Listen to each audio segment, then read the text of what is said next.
Hello everyone, सभी को मेरा नमस्कार।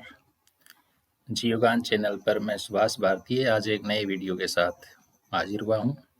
आज हम पढ़ने जा रहे हैं एनसीईआरटी सिलेबस कक्षा 12 जियोग्राफी विषय के इकाई 2 का अध्याय 4, जिसका शीर्षक है मानव विकास।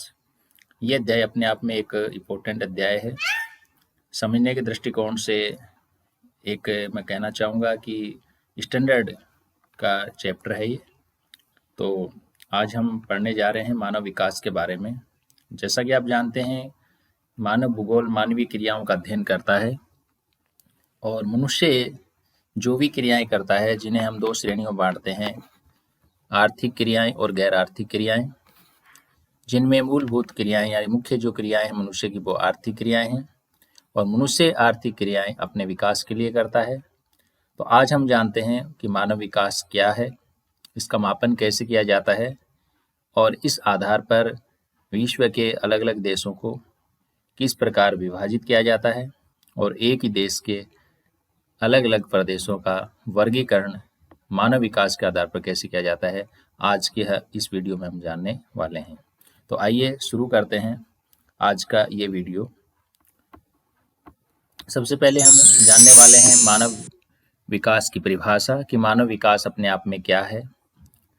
अक्सर वृद्धि और विकास इन दोनों शब्दों को समानार्थी मान लिया जाता है और ये मानकर हम चलते हैं कि वृद्धि और विकास में काफ़ी कुछ समानताएं होती हैं, लेकिन यहाँ पर हम इन दोनों शब्दों में अंतर जानने वाले हैं।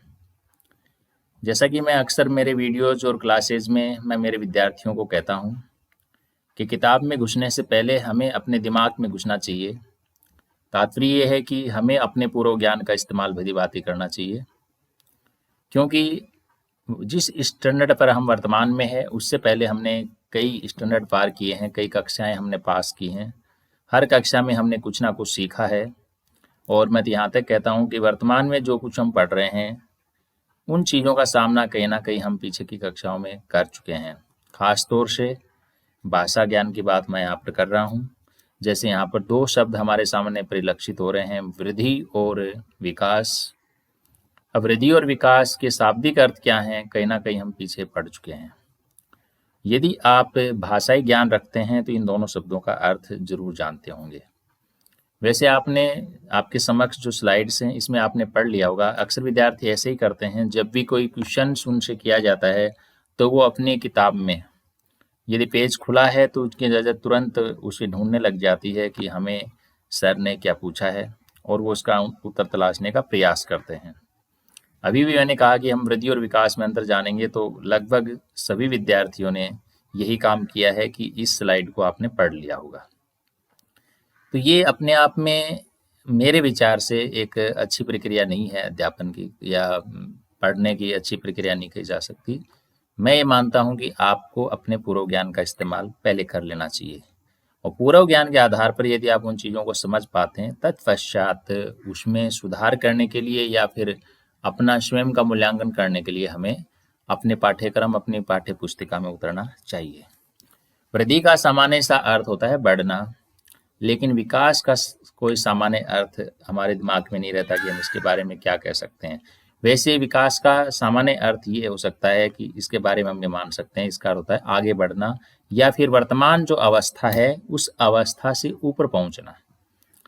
ये हम इसके बारे में कह सकते हैं, लेकिन दोनों में समानता नजर आ गई होगी आपको कि वृद्धि में मैंने बताया बढ़ना और विकास में वर्तमान अवस्था से आगे बढ़ना, यानी दोनों में ही वृद्धि होती है, दोनों में ही वृद्धि हो रही है। वृद्धि है तो वृद्धि हो ही रही है और विकास में भी ऐसा ही हो रहा है। तो फिर इन दोनों में अंतर क्या है ये हमें जान लेना चाहिए कि वृद्धि केवल मात्रात्मक और मूल्य निरपेक्ष होती है, यानी इसको एक निश्चित मात्रा होती है और उसे हम व्यक्त कर सकते हैं। आप कोई भी एग्जाम्पल ले लीजिए, आप अपनी हाइट का ले सकते हैं कि 2 साल पहले आपकी हाइट कितनी थी और अब कितनी है। जैसे 2 साल पहले आपकी हाइट यदि 5 फीट 3 इंच थी और आपकी अब हाइट 5 फीट 5 इंच हो चुकी है, तो आप कह सकते हैं कि मेरी 2 इंच की वृद्धि हुई है। ऐसे हर चीज़ में हम मापन कर सकते हैं, वो वृद्धि है। मूल्य निरपेक्ष का मतलब ये यही है कि हम इसे एक निश्चित मूल्य में, एक निश्चित आंकड़े में व्यक्त कर सकते हैं। जब एक आंकड़े की बात आती है तो आंकड़ों में जो परिवर्तन होता है वो दोनों ही प्रकार का हो सकता है, जैसा कि पीछे हमने जनसंख्या वृद्धि वाले बिंदु में पढ़ा था। और जनसंख्या वृद्धि की परिभाषा भी हमने जानी थी कि किसी भी क्षेत्र की जनसंख्या में होने वाला परिवर्तन है वो जनसंख्या वृद्धि कहलाता है, और वो परिवर्तन धनात्मक या फिर ऋणात्मक हो सकता है। तो यहाँ पर भी वही चीज लागू हो रही है कि वृद्धि है वो धनात्मक भी हो सकती है और ऋणात्मक भी हो सकती है। इसका मतलब ये है कि यदि ये परिवर्तन धनात्मक होता है तो वृद्धि दर्शाएगा, और यदि ऋणात्मक होता है तो वो उस चीज की कमी को दर्शाएगा। तो यहाँ पर आपको ये जो 5-6 पंक्तियां इनको रटने की कहीं आवश्यकता नहीं है। आप सिर्फ ये जो मैंने हाईलाइट कर रखे हैं इन शब्दों पे गौर करिए कि वृद्धि मात्रात्मक और मूल्य निरपेक्ष है। आपको सिर्फ इतना याद रखना है। अब हम बढ़ते हैं विकास की ओर। यदि आपने ये चीज अपने दिमाग में बैठा ली है तो विकास की डेफिनेशन इसी के आधार पर बनने वाली है, इसकी परिभाषा इस आधार पर बनने वाली है। जैसा कि मैं अक्सर अपनी वीडियो में कहता हूँ, ज्योग्राफी में हर शब्द की अपनी एक डेफिनेशन होती है, लेकिन ज्योग्राफी में 2 पहलू होते हैं हर बिंदु के। उनमें से यदि अपन एक बिंदु को क्लियर कर लेते हैं तो दूसरा बिंदु स्वतः समझ में आ ही जाता है। यदि आपको वृद्धि समझ में आ चुकी है तो ये जो पंक्तियां हैं इन्हीं पंक्तियों का हम लगभग विपरीत स्वरूप आगे हम विकास में देखने वाले हैं। जैसा कि आप यहाँ देखिए, यहाँ पर क्या लिखा हुआ है, विकास का अर्थ गुणात्मक परिवर्तन है, जबकि वहां पर हमने क्या पढ़ा था, वृद्धि का अर्थ मात्रात्मक परिवर्तन से था। ये ठीक वैसे ही है जैसे हमने पीछे विश्व जनसंख्या के बारे में 2 अध्याय पढ़े। एक में हमने विश्व जनसंख्या के मात्रात्मक बिंदुओं को पढ़ा, जिसमें जनसंख्या वितरण, घनत्व, वृद्धि का अध्ययन हमने किया, और इससे पिछले अध्याय में हमने जनसंख्या संगठन पढ़ा, जिसे हम जनसंख्या संरचना के नाम से जानते हैं, और उसमें हमने जनसंख्या के गुणात्मक पहलुओं का हमने अध्ययन किया, जैसे उसकी साक्षरता के बारे में पढ़ा, उसके हमने कार्यशील अकार्यशील होने के बारे में पढ़ा, उसके हम ग्रामीण या नगरीय होने के बारे में पढ़ा। तो वो मेरे विचार से गुणात्मक पहलू हैं। तो यहाँ पर भी यही चीज लागू हो रही है कि वृद्धि मात्रात्मक है, विकास गुणात्मक है। फिर उसमें हमने दूसरी विशेषता क्या पढ़ी थी कि जो वृद्धि है वो मूल्य निरपेक्ष, जबकि यहाँ पे क्या लिखा हुआ है कि ये मूल्य सापेक्ष। तो तुलना हो गई दोनों में, वृद्धि मात्रात्मक, मूल्य निरपेक्ष, और विकास गुणात्मक और मूल्य सापेक्ष। ये तो है चीज रटने वाली, दिमाग में बैठा के रखने वाली। अब परीक्षा में आपको आंसर कितना बड़ा पूछा जाता है उस पर डिपेंड करेगा कि इन शब्दों को कितना बड़ा चढ़ा के आपको लिखना है, लेकिन यहाँ सिर्फ आपको इतना याद रखना है। एक चीज जो दिमाग में बैठा लेनी है कि दोनों में ही वृद्धि हो रही है, सिर्फ उसके परिवर्तन यानी उसके प्रकार बदल रहे हैं। वहां पर वो मात्रात्मक था, यहाँ पे गुणात्मक है, वहां पर वो मूल्य निरपेक्ष है और यहाँ पर ये मूल्य सापेक्ष है। तो फिर दोनों में अंतर क्या हुआ? दोनों में एक और अंतर है, वो ये है कि विकास तब तक नहीं होगा जब तक वर्तमान दशाओं में वृद्धि नहीं हो, यानी वर्तमान दशाओं से आपको आगे बढ़ना है। और दूसरी चीज ये है कि वृद्धि नकारात्मक भी हो सकती है, सकारात्मक, यानी उसमें दोनों ही चीज मिलेंगी। वृद्धि है वो आगे यानी प्लस भी हो सकता है और माइनस भी हो सकता है, लेकिन विकास के लिए यहाँ पर एक शर्त है कि ये सकारात्मक ही होना चाहिए, तभी आप कह सकते हैं कि वृद्धि हुई है, अन्यथा नहीं हुई है। यानी जैसे अभी आप कक्षा 11 में थे और कक्षा 11वीं को पास करके आप कक्षा 12 में पहुंच गए, ये वृद्धि भी है और विकास भी है। लेकिन यहाँ पर यदि आपके ज्ञान में वृद्धि हो रही है लेकिन यदि आपकी अवस्था में परिवर्तन नहीं हो रहा है या फिर उसमें नकारात्मक बदलाव आ रहा है तो फिर हम उसे विकास नहीं कर सकते।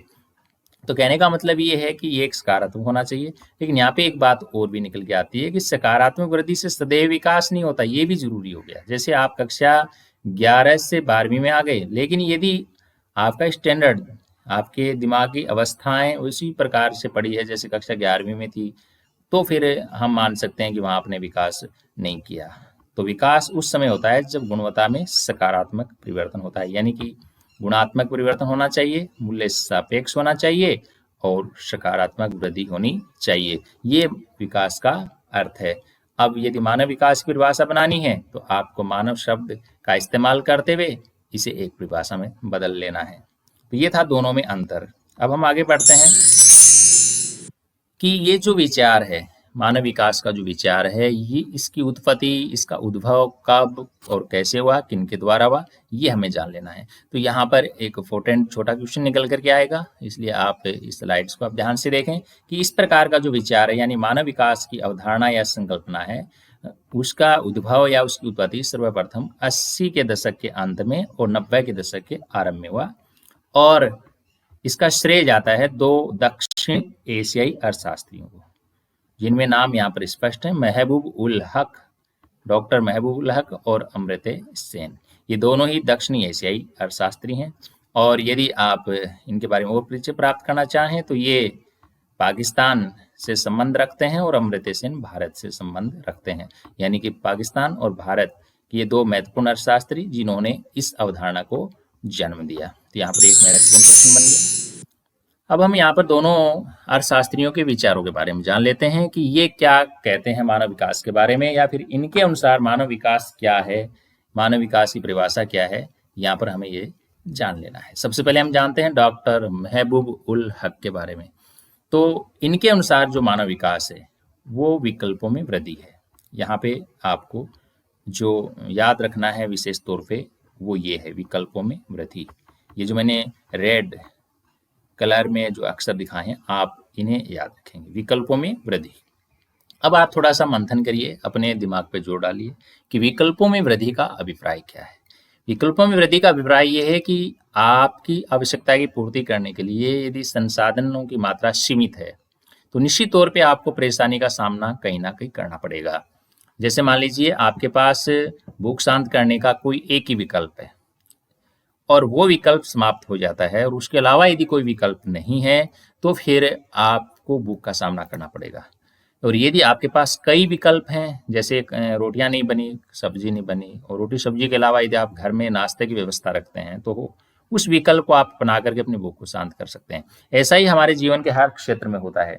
जितने ज़्यादा विकल्प होंगे आप जीवन को अच्छे से जी पाएंगे, क्योंकि किसी एक चीज़ पे आप निर्भर नहीं रहेंगे। जैसा कि मान लीजिए आप टेस्ट देते हैं, परीक्षा देते हैं, उसमें एक सीधा क्वेश्चन आ जाता है जिसमें कोई विकल्प नहीं होता और आपको आंसर देना पड़ता है, तो देखिए कितनी परेशानी होती है, क्योंकि आप डायरेक्ट उस आंसर पर पहुंच नहीं पाते हैं। लेकिन जो बहुविकल्पीय प्रश्न होते हैं उसमें आपके सामने 4 विकल्प होते हैं और कई बार आप ये भी सोचते हैं कि कहना यार एक विकल्प और डाल देते इसमें तो अच्छा रहता, क्या पता मैं उसको समझ लेता। तो 4 विकल्प आपको मिलते हैं तो बहुत ईजी हो जाता है और हर कोई मानता है कि परीक्षा का वो जो तरीका है वो आसान है, क्योंकि हम वहां पर स्वतंत्र होते हैं उनमें से किसी एक विकल्प को चुनने के लिए।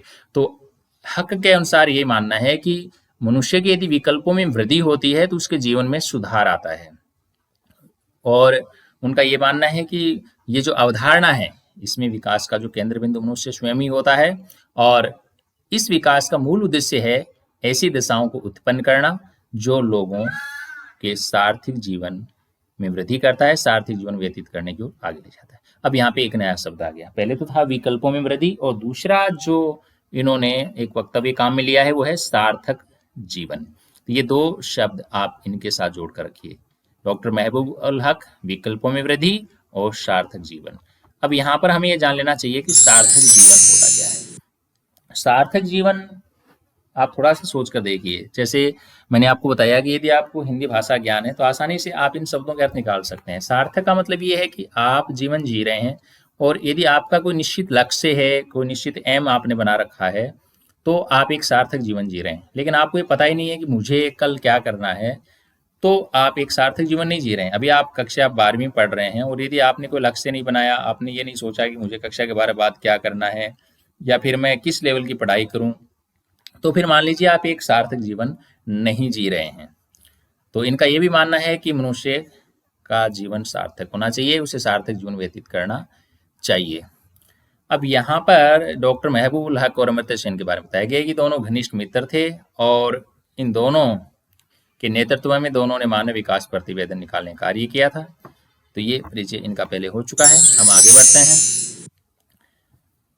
अब यहाँ पर आप एक चीज देखिए, पाकिस्तानी अर्थशास्त्री डॉक्टर महबूब उल हक ने 1990 में मानव विकास सूचकांक निर्मित किया था और उनके अनुसार विकास का संबंध लोगों के विकल्पों में बढ़ोतरी से है ताकि वे आत्मसम्मान के साथ दृढ़ और स्वस्थ जीवन जी सकें। और इन्हीं के द्वारा जो अपनाई गई प्रक्रिया थी मानव विकास सूचकांक को बनाने की, उसी प्रक्रिया को 1990 ईस्वी में संयुक्त राष्ट्र विकास कार्यक्रम ने अपनी पहली HDR, जिसको अपन कहते हैं मानव विकास प्रतिवेदन, तैयार करने में उसका प्रयोग किया। तो यहाँ पर ये चीज ध्यान दीजिए कि एक तो ये जो लिखा हुआ है यहाँ पे मानव विकास सूचकांक, इसकी शॉर्ट फॉर्म है HDI, ह्यूमन डेवलपमेंट इंडेक्स। तो ये भी कई बार परीक्षा में पूछ लिए जाते हैं, HDI की फुल फॉर्म क्या है? तो आप याद रखें मानव विकास सूचकांक HDI। और इसी प्रकार यहाँ पर मानव विकास प्रतिवेदन, इन दोनों में थोड़ा सा अंतर है। मानव विकास सूचकांक हर देश को दिया गया एक आंकड़ा है, उसका एक मान है। और मानव विकास प्रतिवेदन ये एक रिपोर्ट है जिसमें विश्व के सभी देशों के मानव विकास सूचकांक नोट किए गए होते हैं, लिखे गए होते हैं। उसके आधार पर हम ये पता लगा सकते हैं कि कौन सा देश कौन से स्थान पे है। और ये कार्य यानी कि मानव विकास प्रतिवेदन तैयार करने का कार्य, यानी मानव विकास सूचकांक निर्धारण करने का और फिर रिपोर्ट तैयार करने का जो कार्य है, इसका नाम है मानव विकास प्रतिवेदन। इसको HDR बोलते हैं, मानव यानी कि ह्यूमन डेवलपमेंट रिपोर्ट, HDR। और ये कार्य करने वाली संस्था का नाम है संयुक्त राष्ट्र विकास कार्यक्रम। आप इसे इंग्लिश ट्रांसलेट कर लीजिए और फिर इसकी शॉर्ट फॉर्म बनाइए, तो इसका हो जाएगा यूनाइटेड नेशन डेवलपमेंट प्रोग्राम, यानी कि UNDP, United Nation Development Programme, UNDP। तो यहाँ पे देखिए छोटे मोटे कुल मिला के 4-5 क्वेश्चन भरे हुए हैं इस स्लाइड्स में। एक तो ये है कि कौन से विद्वानों द्वारा सर्वप्रथम मानव विकास सूचकांक की संकल्पना प्रस्तुत की गई या रिपोर्ट तैयार की गई, कब की गई? तो यहाँ पे महबूब उल हक और अमर्त्य सेन, और 1990 का आंकड़ा याद रखिए। इसके अलावा विश्व की पहली HDR कब पेश हुई या कब तैयार की गई? तो यहाँ पर भी आंसर 1990 आएगा। और विश्व में HDR यानी कि मानव विकास प्रतिवेदन तैयार करने का काम कौन सी संस्था करती है? तो आपका उत्तर संयुक्त राष्ट्र विकास कार्यक्रम आएगा। और इसके अलावा इन तीनों की शॉर्ट फॉर्म HDI, UNDP और HDR। तो कहीं ना कहीं इस स्लाइड में से कोई ना कोई एक क्वेश्चन परीक्षा में आपसे जरूर पूछा जाएगा, इसलिए आप इसे ध्यान से देख लें। अब हमने इससे पहले वाली स्लाइड में डॉक्टर महबूब हक के अनुसार मानव विकास क्या है ये जाना था। अब हम तुलना करते हैं अमर्त्य सेन की उनके साथ कि अमर्त्य सेन के विचारानुसार मानव विकास क्या है। तो ये नोबेल पुरस्कार विजेता शास्त्री रहे हैं और इनका मानना है कि मानव विकास का तात्पर्य स्वतंत्रता में वृद्धि यानी परतंत्रता में कमी होती है। यानी इनका मानना है कि यदि मनुष्य को आर्थिक क्रियाएं करने में स्वतंत्रता मिलती है तो निश्चित तौर पे वो उत्पादन को बढ़ाता है और अपने आर्थिक स्तर को सुधारता है, और फिर अन्य क्षेत्रों में भी उसका प्रभाव देखने को मिलता है। उनका मानना है कि मानव के लिए विकास लाने वाला सबसे प्रभावशाली माध्यम है वो स्वतंत्रताओं में वृद्धि है। तो ये इन दोनों की परिभाषाओं में अंतर रहा है। डॉक्टर महबूब उल हक के अनुसार मानव विकास है वो विकल्पों में वृद्धि और सार्थक जीवन, जबकि अमर्त्य सेन के अनुसार मानव विकास है वो स्वतंत्रता में वृद्धि है। ये दोनों का तुलनात्मक यहाँ पे अध्ययन था। जो भी हो, इन अर्थशास्त्रियों का जो कार्य है वो मानव विकास अवधारणा के मामले में मील का पत्थर है और लोगों को विकास पर होने वाली किसी भी चर्चा केंद्र में लाने में ये दोनों अर्थशास्त्री है वो सफल हुए हैं। अब यहाँ पर एक नई अवधारणा, एक नई बात आपको बताई जा रही है। यहाँ पर आप देख सकते हैं कि ये एक कस्बा या शहर है, बंडा आसे है। तो यहाँ पर इस कस्बे की दो तस्वीरें हैं, एक जून 2004 की है और एक दिसंबर 2004 की है। आपसे इन दोनों तस्वीरों को दिखा करके पूछा जा रहा है कि क्या आप जानते हैं कि नगरों की वृद्धि ऋणात्मक भी हो सकती है, क्योंकि नगर सदैव वृद्धि को प्राप्त करते हैं, उनका आकार भी बढ़ता है, वहाँ की जनसंख्या भी बढ़ती है, वहाँ की सुविधाएं भी बढ़ती हैं, नगरीकरण तेजी से होता है। लेकिन यहाँ पर इन तस्वीरों से आप क्या देख पा रहे हैं कि पहली जो तस्वीर है वो जून की है और दूसरी तस्वीर इसके 6 महीने बाद की है। इन 6 महीनों में इस तस्वीर में देखिए कितना बड़ा बदलाव आ रहा है। पहली तस्वीर में आपको बिल्डिंग्स दिख रही हैं और एक बहुत सुंदर फोटो आपके सामने है, और दूसरी तस्वीर में आप देख पा रहे होंगे कि धब्बा सा नजर आ रहा है और पानी पानी दिख रहा है और बिल्डिंग्स की तस्वीरें कहीं भी साफ नजर नहीं आ रही है, क्योंकि ये शहर सुनामी से प्रभावित हो चुका है। अर्थात सुनामी नामक खतरनाक प्राकृतिक आपदा ने अपना स्वरूप यहाँ दिखा दिया है और इसकी पूरी तस्वीर को बदल के रख दिया है। और आप साफ कह सकते हैं कि यहाँ पर जो वृद्धि हो रही है वो ऋणात्मक हो रही है। तो प्राकृतिक विपदाएं भी किसी नगर में ऋणात्मक वृद्धि के लिए जिम्मेदार होती हैं। अब यहाँ पर पीछे हमने पढ़ा था, महबूब उल हक ने बताया था कि विकल्पों में वृद्धि होनी चाहिए ताकि वो मनुष्य एक सार्थक जीवन जी सके। यहाँ पर ये जो आप देख पा रहे हैं तस्वीर, इसमें ये समझाने का प्रयास किया गया है कि सार्थक जीवन होता क्या है। यहाँ पर दो सहेलियां हैं, शहनाज और प्रिया, जिसमें प्रिया है वो शहनाज को जन्मदिन का मुबारकबाद बोल रही है और इसके प्रत्युत्तर में शहनाज प्रिया को धन्यवाद दे रही है। लेकिन यहाँ पर शहनाज प्रिया से कह रही है कि मुझे अच्छे स्वास्थ्य की शुभकामनाएं भी दो, यानी कि आप मुझे जन्मदिन मुबारक तो बोल रही हो लेकिन अच्छे स्वास्थ्य की शुभकामनाएं भी दो, क्योंकि मैं स्कूल की पढ़ाई पूरी करके कॉलेज जाना चाहती हूँ और कुछ करने लायक बनना चाहती हूँ। तो फिर ये बात प्रिया को समझ में आती है और प्रिया कहती है कि तब तो तुम एक सार्थक जीवन जीना चाहते हो, अर्थात आप एक निश्चित उद्देश्य लेकर आगे बढ़ रहे हो और आगे आप अपने जीवन में सकारात्मक वृद्धि करने वाले हैं, अर्थात विकास करने वाले हैं। यहाँ पर एक लोगो है जो आप सब जाना पहचाना आप सब लोगों के लिए, बेटी बचाओ और बेटी पढ़ाओ का, और ये भारत सरकार का एक बहुत ही महत्वाकांक्षी कार्यक्रम रहा है। बाल लिंगानुपात में गिरावट के मुद्दे को संबोधित करने के लिए भारत सरकार ने बेटी बचाओ और बेटी पढ़ाओ कार्यक्रम शुरू किया है और इस कार्यक्रम के सकारात्मक नतीजे हमारे सामने निकल करके आए हैं, क्योंकि लिंगानुपात में जो गिरावट दर्ज हो रही थी उसे रोकने के लिए और लिंगानुपात के आंकड़े के अंतर को कम करने के लिए इस कार्यक्रम को पेश किया गया था। और आप देख रहे होंगे कि जनगणना दर जनगणना लिंगानुपात में सुधार हो रहा है और भविष्य में भी सुधार होने की काफी अच्छी संभावनाएं भारत में बनती है। यहाँ पर एक दूसरा उदाहरण है सार्थक जीवन को समझाने का। दो यहाँ पर आपके सामने तस्वीरें हैं जिसमें दोनों की सोच बताई जा रही है। अब आप देख रहे हो एक तरफ एक डॉक्टर का तस्वीर है और आप देख पाएंगे इन दोनों को, इनकी दोनों की सोच के आधार पर अंतर करिए कि 1 वर्ष बाद इन दोनों को आप कहाँ देखेंगे। ये एक तरफ मृत अथवा कारावास की सोच रहा है तो दूसरी तरफ डॉक्टर साहिबा ये सोच रही है कि वो कैंसर से रोग मुक्ति का एक सस्ता और अधिक प्रभावशाली इलाज ढूंढ पाएगी। तो इसका मतलब ये है कि इन दोनों में से सार्थक जीवन कौन जी रहा है, बिल्कुल स्पष्ट है। यानी कि यहाँ पर सार्थक जीवन का मतलब सकारात्मक सोच से है और सार्थक जीवन से विपरीत यदि नकारात्मक सोच आप रख रहे हैं तो आप एक निरर्थक जीवन जी रहे हैं। यहाँ पर देखिए एक शिष्ट जीवन जीने के लिए पर्याप्त साधनों का होना मानव विकास के सर्वाधिक महत्वपूर्ण पक्ष हैं। यानी शिष्ट का जीवन मतलब वही बात है यहाँ सार्थक जीवन से है। यदि आप एक संतुष्टिपूर्ण जीवन जीना चाहते हैं तो आपके पास पर्याप्त साधनों का होना बहुत जरूरी है और संसाधनों तक पहुंच, स्वास्थ्य और शिक्षा ये मानव विकास के केंद्र बिंदु हैं। क्योंकि कहीं ना कहीं पीछे जो हमने पढ़ा उसमें कहीं ना कहीं इन तीनों शब्दों का जिक्र हुआ है और यही कारण है कि इन 3 बिंदुओं को मानव विकास के मापन के लिए उपयुक्त सूचकों के रूप में शामिल किया जाता है। तो आप समझ रहे होंगे यहाँ पे 3 बिंदु कौन कौन से, संसाधन तक पहुंच, स्वास्थ्य और शिक्षा। अब हम पढ़ रहे हैं मानव विकास के 4 स्तंभ। जिस प्रकार कोई भी भवन या इमारत होती है वो स्तंभों के सहारे खड़ी रहती है और उसका पूरा वजन उन स्तंभों पर टिका रहता है। उनमें से कोई भी एक स्तंभ कमजोर पड़ता है तो पूरी बिल्डिंग को खतरा पैदा हो जाता है। उसी प्रकार मानव विकास का विचार भी 4 खंभों पर टिका हुआ है और वे 4 खंभे यानी 4 स्तंभ कौन कौन से हैं, तो यहाँ पर आपको इन 4 शब्दों को याद करने की आवश्यकता है, दिमाग में बैठाने की आवश्यकता है। क्षमता, सतत पोषणीयता, उत्पादकता और सशक्तिकरण।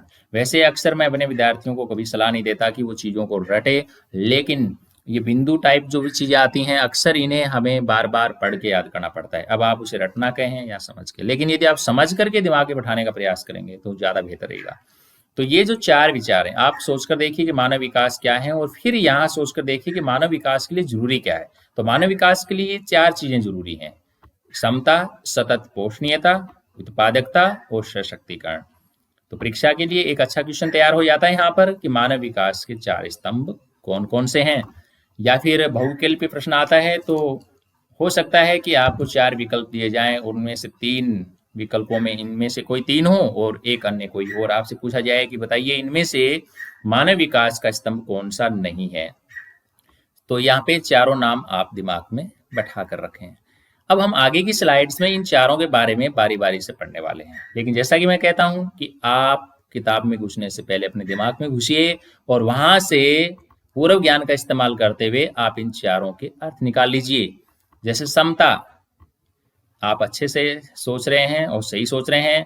समता का अर्थ यहाँ समानता से है। सतत पोषणीयता का मतलब लगातार पूर्ति से है, निरंतर पूर्ति से है। उत्पादकता का मतलब है उत्पादन करने की क्षमता से है। और सशक्तिकरण अपने आप को उस उत्पादन के योग्य सक्षम बनाने से है।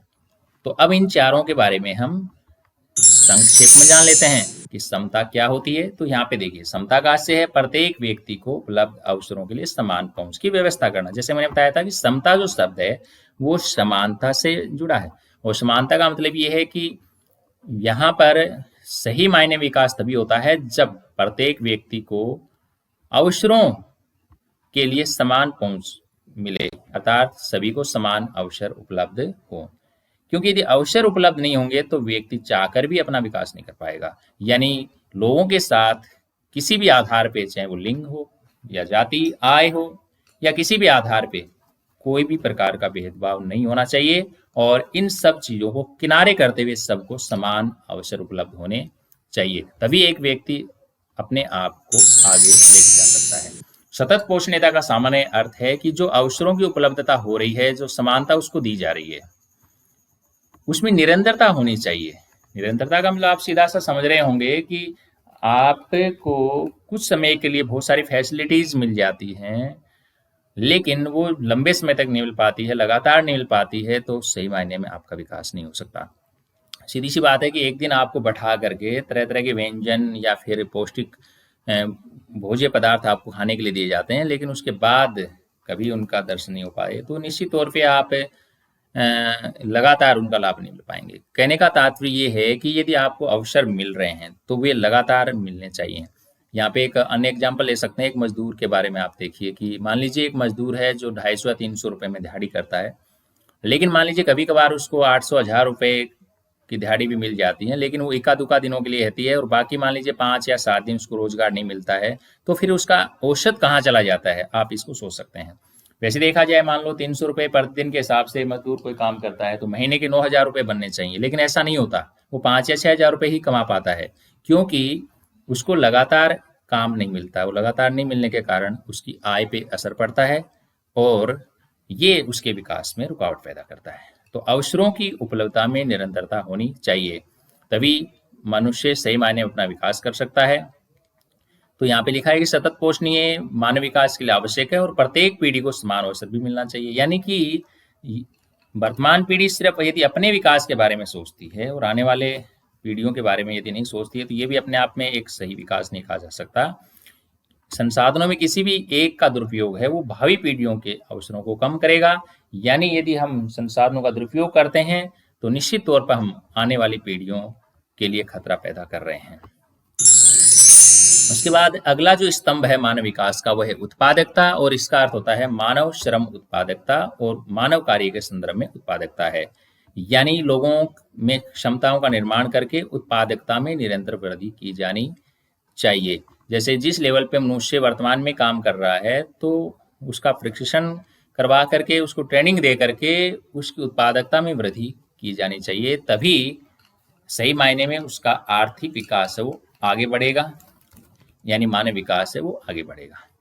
जैसा कि हम पहले के अध्याय में भी ये एक वाक्य पढ़ चुके हैं और यहाँ पुनः इसका दोहरान हुआ है कि जन समुदाय ही राष्ट्रों के वास्तविक धन होते हैं और उनके ज्ञान को बढ़ाने के प्रयास और उन्हें बेहतर चिकित्सा सुविधाएं उपलब्ध कराने से उनकी कार्यक्षमता बढ़ेगी। यानी यहाँ पे सीधी सी बात है, उत्पादकता का अर्थ है क्षमताओं में वृद्धि करना, और ये तभी संभव है जब उनका ज्ञान बढ़े और उन्हें एक अच्छा स्वास्थ्य मिले, और अच्छा स्वास्थ्य तभी मिलेगा जब उनको बेहतर चिकित्सा सुविधाएं उपलब्ध होंगी। उसके बाद चौथा जो स्तंभ है वो है सशक्तिकरण, और इसका अर्थ है अपने विकल्प चुनने के लिए शक्ति प्राप्त करना।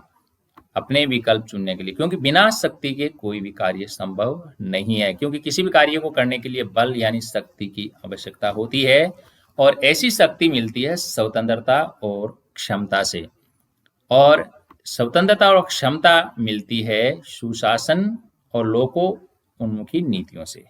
यानी कोई भी देश की जो सरकार है वो अपने लोगों को यदि सशक्त करना चाहती है तो उसे एक अच्छा शासन और ऐसी नीतियां बनानी पड़ेंगी जो लोगों उन्मुखी होंगी और अपने लोगों को कार्य करने की स्वतंत्रता और उनकी क्षमता को बढ़ाने का काम करेगी।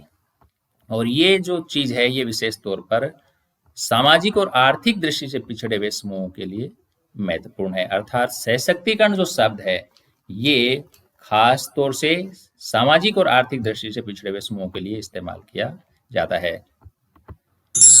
ये थे 4 स्तंभ मानव विकास के। अब हम आगे बढ़ रहे हैं मानव विकास के उपागमों की तरफ। कहने का तात्पर्य ये है कि मानव विकास को अलग अलग जो विद्वान होते हैं या विद्वानों के समूह होते हैं वो अलग अलग नजरिए से देखते हैं, वो इसकी व्याख्या अपने अपने ढंग से करते हैं। तो यहाँ पर कुल मिला के 4 उपागम निर्धारित किए गए हैं मानव विकास के। चारों के नाम आपके सामने स्लाइड में दिख रहे हैं।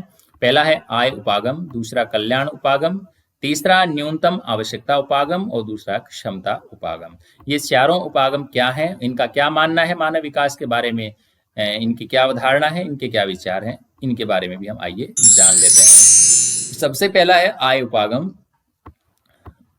यहाँ पर ये जो उपागम है कहीं ना कहीं ये सोच हमारी भी हो सकती है, लेकिन ये पुराने उपागमों में से एक है। यानी इसमें मानव विकास को आय के साथ जोड़कर देखा जाता है। यानी माना जाता है कि मनुष्य की जितनी ज्यादा आय होगी, जितनी ज्यादा कमाई होगी, इसका मतलब वो उतना ही ज्यादा विकसित होगा। यानी आय का स्तर ऊंचा होता है तो मानव विकास का स्तर भी ऊंचा होगा, ऐसा मानना है आय उपागम का। और हमें से भी बहुत सारे लोगों की यही सोच रहती है कि जो व्यक्ति जितने ज्यादा पैसे कमाता है वो अपना उतना ही विकास करता है। लेकिन ये बात कितनी सही है कितनी गलत है, इसका अंदाजा हम बाकी के 3 उपागमों का अध्ययन करने के बाद ही लगा पाएंगे। दूसरा उपागम है कल्याण उपागम।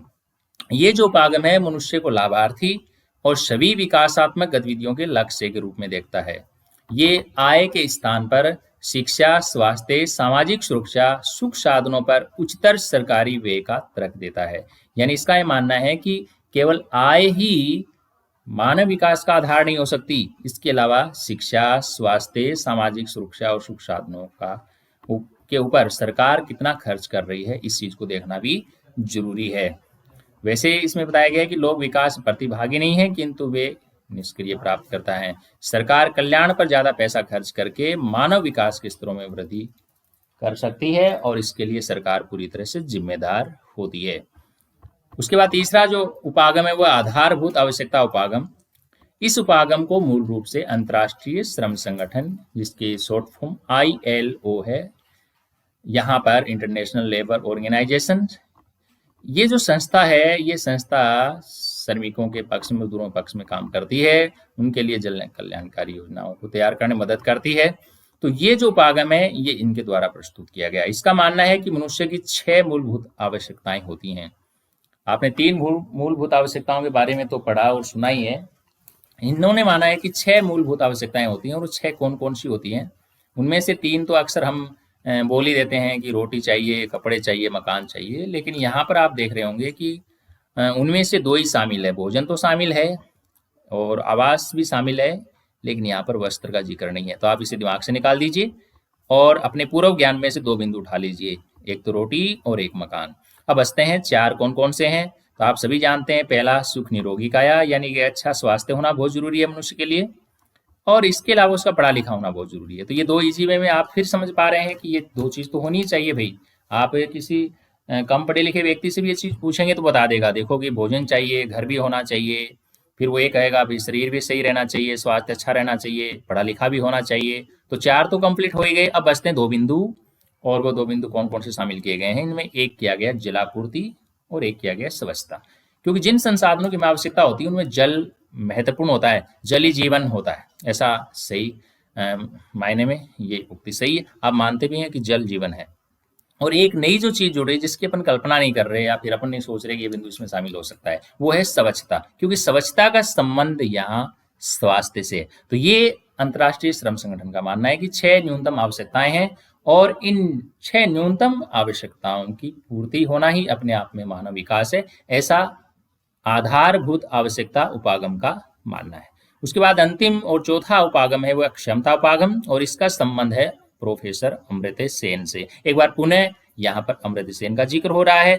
तो इनका ये मानना है कि संसाधनों तक पहुंच के क्षेत्रों में मानव क्षमताओं का निर्माण बढ़ते मानव विकास की कुंजी है, क्योंकि मनुष्य अपना विकास तभी कर पाएगा जब उसके पास ज्यादा से ज्यादा संसाधन होंगे, और ज्यादा से ज्यादा संसाधन तभी होंगे जब उसकी संसाधनों तक पहुंच होगी। तो ये थे मानव विकास के 4 उपागम। यानी आय उपागम आय को प्राथमिकता देता है, कल्याण उपागम शिक्षा, स्वास्थ्य, सामाजिक सुरक्षा इत्यादि पर सरकारी व्यय को प्राथमिकता देता है, और आधारभूत आवश्यकता उपागम न्यूनतम 6 आवश्यकताओं की पूर्ति पर बल देता है, और क्षमता उपागम है वो मानवीय क्षमताओं के निर्माण को बढ़ाने पर जोर देता है।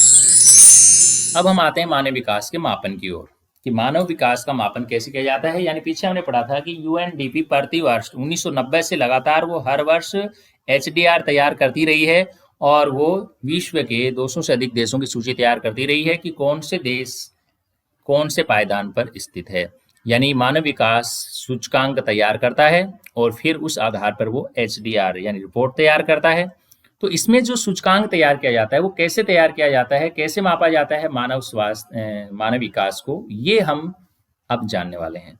अब मैं यहाँ पर आपके सामने जैसे आपसे कोई सवाल करूं कि आपका स्वास्थ्य कितना है, तो इस प्रश्न का जवाब देने में आप हिचकिचाएंगे कि ये कौन सा सवाल हुआ भी, मानव स्वास्थ्य कितना है, कितना बताएं, कितना का मतलब कितना, 1 केजी 2 केजी 1 लीटर 2 लीटर नहीं बता सकते ना। लेकिन मैं यदि इस क्वेश्चन को ऐसे करता हूं कि आपका स्वास्थ्य कैसा है, तो आप तुरंत जवाब देंगे मेरा स्वास्थ्य अच्छा है।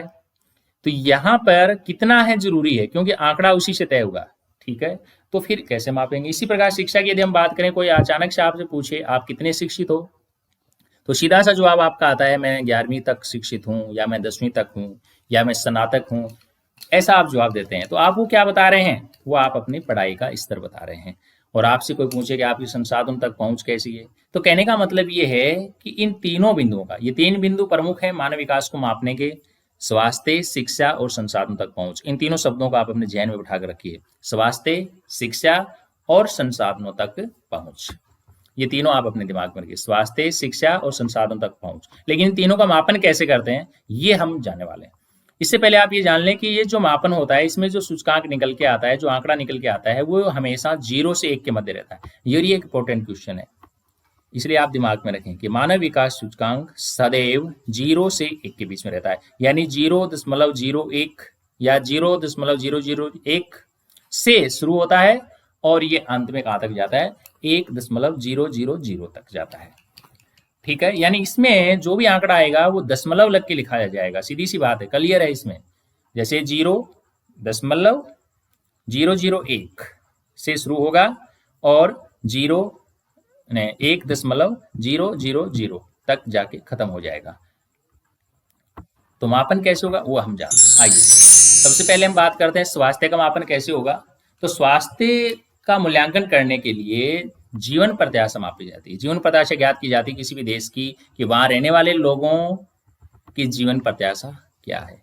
अब आप सोच रहे होंगे भी ये शब्द हमने पहले कभी सुना ही नहीं, इसका क्या मतलब है, तो मैं इसको सरल रूप में आपके सामने पेश करता हूं। इसका मतलब है औसत उम्र, औसत आयु, यानी किसी भी देश में जो नागरिक रहते हैं वो कितनी उम्र जीते हैं, उनका एक एवरेज निकाला जाता है, एक औसत निकाला जाता है, उसे बोलते हैं औसत उम्र। सिंपल सा एक उदाहरण ले लीजिए कि मान लीजिए कोई एक परिवार है और उसमें 2 व्यक्तियों की मृत्यु होती है, इसमें से एक की मान लीजिए 60 साल उम्र थी, एक की 80 साल उम्र थी। अब यदि आप इन दोनों की उम्र यानी 80 और 60 की एवरेज निकालते हैं, एक औसत निकालते हैं, तो वो आता है 70 यानी 70। इसका मतलब उन दोनों व्यक्तियों ने कुल मिलाकर के कितने साल की औसत उम्र जी, 70 साल की उम्र उन्होंने जी है। इसे हम बोलते हैं जीवन प्रत्याशा। इसका मतलब ये हुआ कि जो उच्चतर जीवन प्रत्याशा होगी, यानी कि ये जो औसत है ऊंचा कब आएगा, यानी कि जो अभी हमने पढ़ा कि औसत उम्र ऊंची कब आएगी, जब ज्यादा उम्र लोग जिएंगे।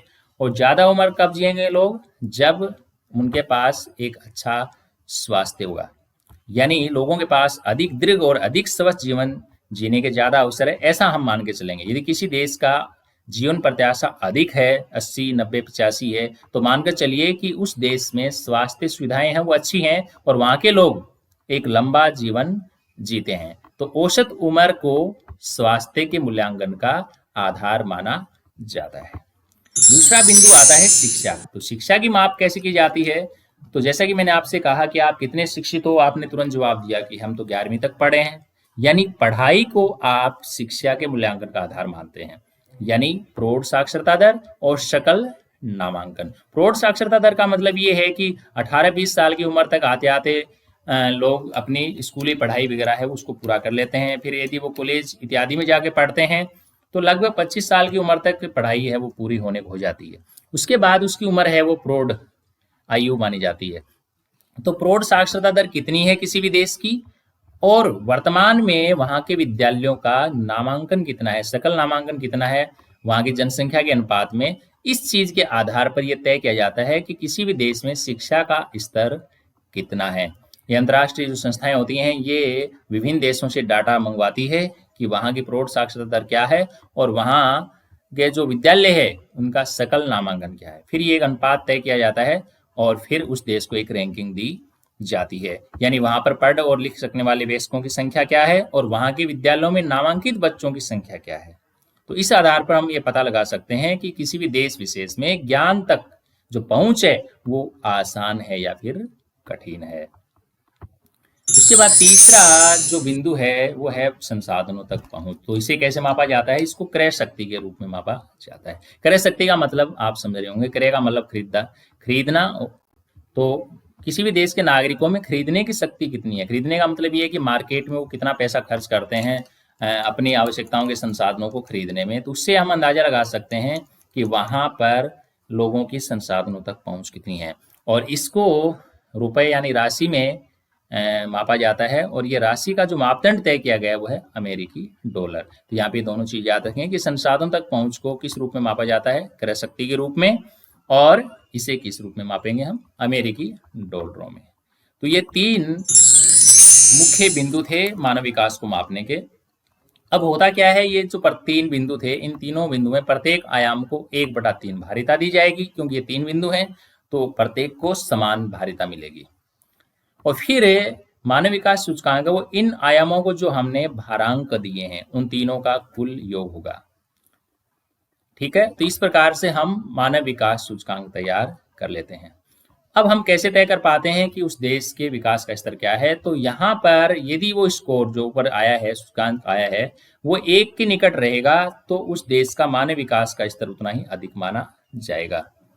जैसे 0.983 का यदि स्कोर किसी देश का आ रहा है तो समझिए कि वो अति उच्च स्तर पे है, क्योंकि वो 1 के बिल्कुल नजदीक है। देखिए यहाँ पे यदि 17 यानी 0.017 का आंकड़ा बढ़ जाता है तो ये 1 हो जाएगा। इसका मतलब ये 1 के बिल्कुल निकट है। तो इसका मतलब वो देश विकास के स्तर में बहुत ऊंचे पायदान पे स्थित है। और यदि किसी देश का मान लीजिए ये माप है 0.268, तो ये किसके नजदीक पड़ रहा है? ये 0 के निकट है। ये किसके नजदीक है? ये 1 के, क्योंकि कुछ ही आंकड़ों के बढ़ने से यहाँ 1 आ जाएगा 0 की जगह। जबकि यहाँ आप देखिए यदि कुछ घटते हैं तो 0 अभी भी 0 है, वो 0 रह जाएगा। तो ये 0 के निकट है। इसका मतलब ये देश है वो मानव विकास में निचले पायदानों पे बैठा हुआ है। तो इस प्रकार से किसी भी देश की रैंक निर्धारित की जाती है। अब यहाँ पर जिस प्रकार हम मानव विकास सूचकांक ज्ञात करते हैं उसी प्रकार एक नई अवधारणा निकल के आई है, उसका नाम है मानव गरीबी सूचकांक। इन दोनों में अंतर यह है कि ये जो सूचकांक है ये मानव विकास में कमी को मापता है। ये मापन करेगा भी कितनी कमी है। तो ये एक बिना आय वाला माप है और ये किसी भी प्रदेश के मानव विकास में कमी दर्शाने के लिए 40 वर्ष की आयु तक जीवित न रह पाने की संभाव्यता ढूंढेगा। वहां पे प्रौढ़ जनसंख्या में निरक्षर कितने हैं उनको खोजेगा। स्वच्छ जल तक पहुंच न बना पाने वाले व्यक्तियों की संख्या ढूंढेगा। अल्प भार वाले बच्चे, छोटे बच्चों की संख्या ज्ञात करेगा, क्योंकि इससे पता चलेगा कि उनको उचित पोषित भोजन प्राप्त नहीं हो रहा है। और ये सब चीजें इसमें गिनी जाती है। यानी ये कमियों को खोजता है और प्राय मानव गरीबी सूचकांक और मानव विकास सूचकांक की अपेक्षा अधिक कमी उद्घाटित करेगा। ये कमियां बताएगा और मानव विकास सूचकांक है वो उपलब्धियां बताएगा। अब यहाँ पर 1990 से प्रतिवर्ष संयुक्त राष्ट्र विकास कार्यक्रम UNDP मानव विकास प्रतिवेदन प्रकाशित कर रहा है, यूनाइटेड नेशन डेवलपमेंट प्रोग्राम। और ये प्रतिवेदन मानव विकास स्तर के अनुसार सभी सदस्य देशों की कोटि यानी उनकी मेरिट क्रमानुसार सूची उपलब्ध कराता है। मानव विकास सूचकांक और गरीबी सूचकांक यूएनडीपी द्वारा प्रयुक्त मानव विकास मापन के दो महत्वपूर्ण सूचकांक है, क्योंकि चीजें अपडेट होती रहती हैं। शुरुआत में केवल इस आधार पे ही एचडीआर तैयार होती रही है, लेकिन जैसे जैसे आर्थिक युग आगे बढ़ते जा रहे हैं वैसे वैसे जटिलताएं भी जन्म ले रहे हैं, और ये नई एक प्रक्रिया अपनाई जा रही है ताकि सभी देशों का सही से मूल्यांकन हो सके और सही स्तर का भान हो सके, ताकि उस देश के विकास के लिए उसी प्रकार की योजनाओं को जन्म दिया जा सके। अब यहाँ पर एक नई चीज है जो अपने आप में आश्चर्यचकित करने वाली भी है। भूटान के बारे में आप सभी जानते हैं, वो हमारा पड़ोसी देश है, भारत का पड़ोसी देश है, और इसके बारे में मैंने शुरू से ये पढ़ा है कि ये अपने आप में एक गरीब देश है, लेकिन ये विश्व का एकमात्र देश है जिसने सकल राष्ट्रीय प्रसन्नता को अपनाया है।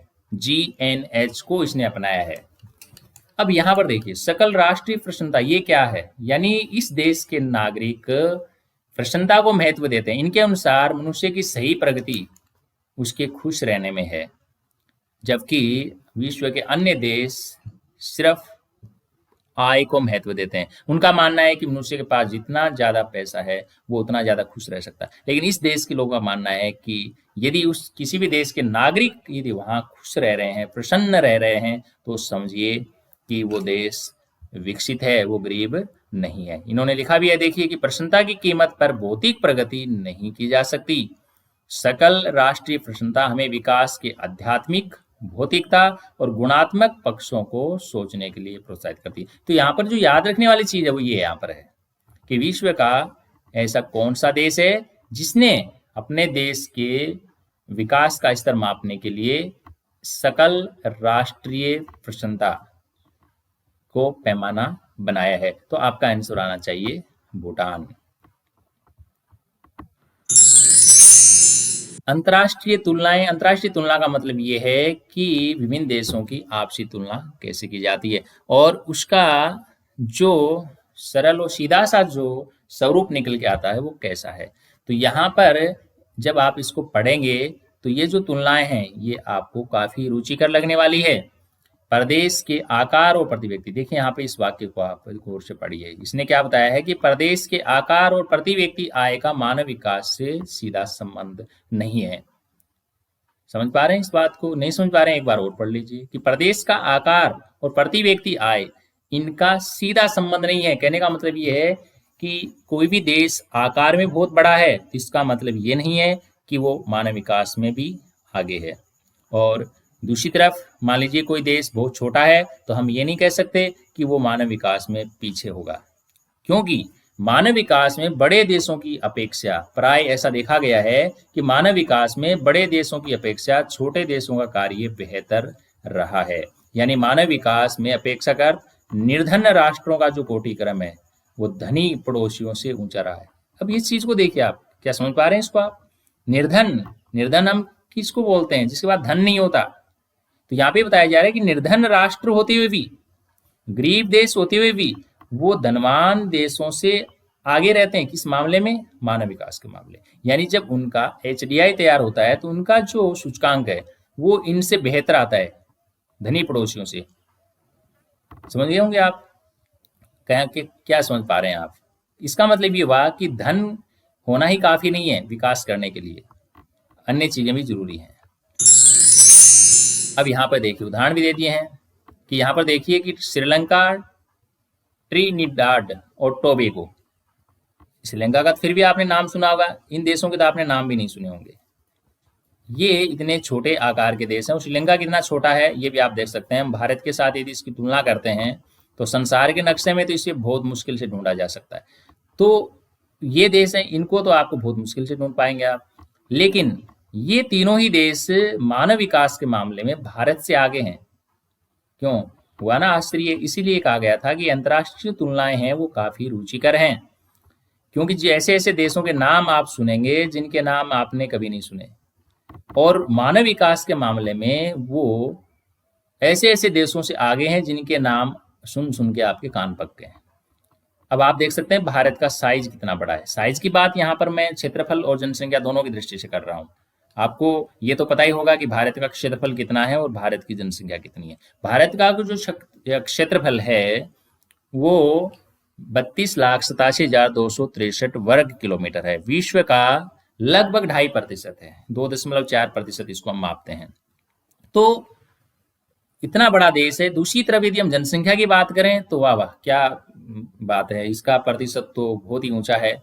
विश्व की लगभग 17.5% जनसंख्या भारत लिए बैठा है। यानी विश्व की यदि वर्तमान समय की मैं बात करूं तो लगभग 135 से 140 करोड़ के बीच भारत की जनसंख्या है। तो आकार में बहुत बड़ा है भारत, लेकिन इससे छोटे छोटे देश है वो मानव विकास के मामले में आगे हैं। यदि हम भारत की बात करें तो कम प्रति व्यक्ति आय होने के बावजूद भी केरल केरल एक छोटा सा सागर तटीय राज्य है, इसकी प्रति व्यक्ति आय भी कम है। और इसकी तुलना किसके साथ की जा रही है? पंजाब।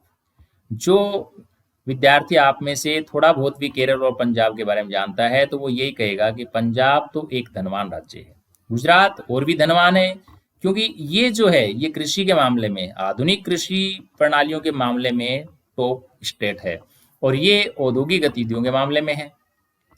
तो सीधी सी बात है कि आम आदमी भी यही समझेगा कि पंजाब और गुजरात विकास में आगे हैं। लेकिन जब मानव विकास सूचकांक की रिपोर्ट तैयार की जाती है भारत की अलग अलग राज्यों की, तो उसमें केरल टॉप पे आता है, न कि पंजाब। हाँ, ये जरूर है कि पंजाब टॉप राज्यों में है, लेकिन ये केरल से पीछे रह जाता है। तो इसका मतलब ये हुआ कि आय का विकास से सीधा संबंध नहीं है और ना ही आकार का सीधा संबंध है। अर्जित मानव विकास स्कोर के आधार पर विश्व के देशों को प्राय 4 समूह में बांट करके उनका अध्ययन किया जाता है। ये जो बिंदु हैं ये कहीं भी रटने की आपको आवश्यकता नहीं है, क्योंकि जब आंकड़ों के आधार पर हम देशों को बांटते हैं तो स्पष्टतया 2 भाग हो जाते हैं, एक तो ऊंचे आंकड़े वाले और नीचे आंकड़े वाले। लेकिन केवल 2 बिंदुओं के आधार पर हम सही संश्लेषण और विश्लेषण नहीं कर पाते हैं, इसलिए इन बिंदुओं को बढ़ाना पड़ता है। एक ऊंचे से ऊंचा ले लेते हैं, एक नीचे से नीचा ले लेते हैं, और एक इनके बीच का हो जाता है। तो कुल मिला के 5 बिंदु हो जाते हैं। ऊंचे से ऊंचा यानी अति उच्च, एक उच्च हो जाता है, एक निम्न और एक उससे नीचे का होता है अति निम्न, और एक फिर हो जाता है उच्च और निम्न के मध्य का। हमें यहाँ पर ये देखना है कि यहाँ कितने बिंदु बनाए गए हैं। उनमें से 4 बिंदु बनाए गए हैं। ऊंचा और निम्न तो होना ही है, एक उच्च और निम्न के मध्य का हो गया, और एक उच्च से भी ऊंचा हो गया। अब ये देखना है कि अति उच्च में कौन से देशों को शामिल किया गया है। अति उच्च की श्रेणी में उन देशों को शामिल किया गया है जिनका मानव विकास सूचकांक HDI 0.800 से ऊपर है, और ऐसे 51 देश। यहाँ पे एक चीज और ध्यान रखिए कि ये जो रिपोर्ट है ये 2016 की है। ये आंकड़े जो आप देख पा रहे हैं 51, 55, 41 और 41, यानी 51, 55, 41, 41, ये जो आंकड़े हैं ये इस रिपोर्ट के अनुसार तो सही है, लेकिन मान लो कि वर्तमान में इनकी क्या संख्या है तो उस हिसाब से आंकड़े गलत हो जाएंगे, क्योंकि वर्तमान में इसके बाद और भी कई रिपोर्टें आ चुकी हैं। क्योंकि प्रतिवर्ष ये रिपोर्टें जारी होती हैं तो ये आंकड़े भी कहीं ना कहीं चेंज हो ही जाते हैं। तो जब परीक्षा में आप इस प्रकार के किसी प्रश्न का उत्तर देते हैं तो फिर आप ये जो नीचे लिखा हुआ है मानव विकास प्रतिवेदन 2016, ये आप जरूर देंगे संदर्भ में कि आपने ये जो आंकड़ा बताया ये किसके अनुसार बताया है, HDR 2016 के अनुसार बताया है। ठीक है, आप मेरी बात को समझ गए होंगे। यदि आप ऐसा लिख देते हैं कि 2016 के अनुसार ये आंकड़े हैं तो फिर आपके आंकड़े ये सही है और इन्हें कोई गलत साबित नहीं कर सकता। ठीक है, तो आप ये चीज जरूर लिखें। अब उच्च में किन देशों को शामिल किया गया है? जिनका HDI इससे कम यानी ऊपर वाले से कम, और यहाँ पर 0.701, यहाँ पे मैं स्लाइड्स को पीछे लेके जा रहा हूँ क्योंकि हमारा टॉपिक पूरा नहीं हो पाया। यहाँ देखिए कि 0.701 से 0.799 के बीच यदि किसी देश का HDI है तो उसे हम उच्च श्रेणी में शामिल करते हैं, और ऐसे देशों की संख्या है वो 55 है। मध्यम में यानी इससे नीचे 0.701 से नीचे, और इससे नीचे का आंकड़ा होता है 0.700, तो इससे नीचे और 0.550 से ऊपर, और फिर निम्न में इस आंकड़े से नीचे, और इसका निचला आंकड़ा है 549.549, और इससे नीचे जितने भी देश हैं वो सब आएंगे निम्न श्रेणी में। और इनकी जो संख्या है वो आप चाहें तो क्रमबद्ध याद कर लीजिए 51, 55, 41, 41, ताकि इजी वे में आपको ये चीजें याद रह सकें। ठीक है, अब हम आगे बढ़ते हैं उन देशों की तरफ जो मानव विकास सूचकांक के मामले में टॉप 10 हैं, यानी सर्वाधिक विकसित 10 देश विश्व के। अब यहाँ पे देखिए अंतर आ गया ना। अब ये जो रिपोर्ट है ये हमारे पाठ्य पुस्तक में 2015 की दी हुई है।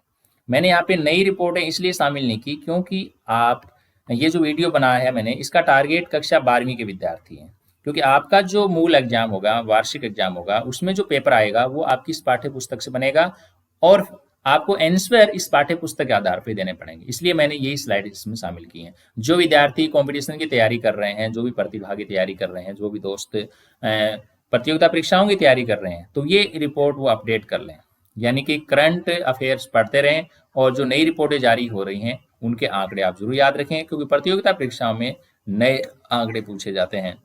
तो ये 2015 की रिपोर्ट है और 2015 की रिपोर्ट के अनुसार जो टॉप 10 देश हैं उनमें टॉप पे नॉर्वे है, फिर Switzerland, Australia, Germany, Singapore, Denmark, Netherland, Ireland, Iceland, Canada. इसमें से 2-3 देश तो ऐसे हैं जिनके नाम अक्सर हम सुनते रहते हैं, बाकी देश ऐसे हैं जिनके नाम और उनकी चर्चाएं बहुत कम होती है, चाहे वो अखबार हो चाहे टेलीविजन हो।